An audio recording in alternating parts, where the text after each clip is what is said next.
شيكابالا كلمك؟ بالك ولا واحد؟ بقول لك ايه؟ هو اللي محرضه ومحدش فيهم يتكلم. شيكابالا ده انا جابه من المقابر، كان بطل خلاص.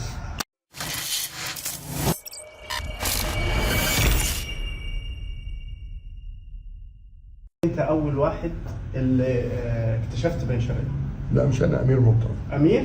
طبعا طيب، امير اللي جاب ثانيه واحده. خليني ابن غفير ابن الكلب وسيبك من بن شرقي دلوقتي. ابن غفير ابن الكلب وسيبك من بن شرقي دلوقتي. ابن الكلب وسيبك من بن شرقي دلوقتي. احنا عندنا مرات اهم. ابن غفير وابن الوسخه العيال الصايمه دول.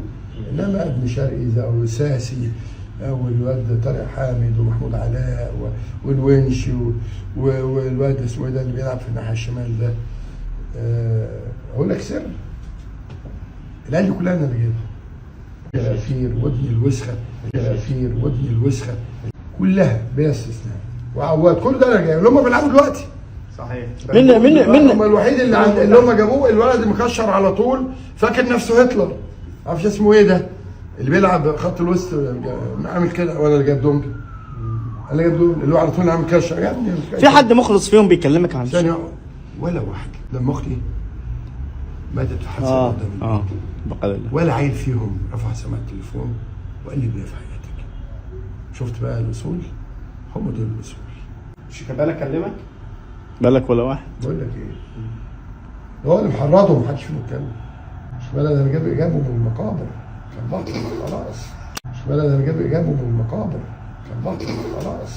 شيكابالا ده انا جابه من المقابر، كان بطل خلاص. والله كان الزملكاوي ده حاله بائس، يعني موقوف قيد وما جابش صفقات ومضروب على قفاه في بن شرقي، وقبليه امام عاشور، وقبليه احمد رضا هاشم وعمر كمال وكهربا وياسر ابراهيم واخدين خمور قبل كده، ومرتضى بيشوط فيهم. من الواضح ان الامور في الزمالك صارت سيئه، حسنا نتمنى لهم الاسوأ. لو تابعت الفيديو ولا في رأيتنا فانت البرنس العالي. اذا اتاكد انك مدينا لايك متين، شارك في القناه ومجرس للكل، شارك على كل مكان، استنونا فيديوهات كتير. دار بنار. سلام.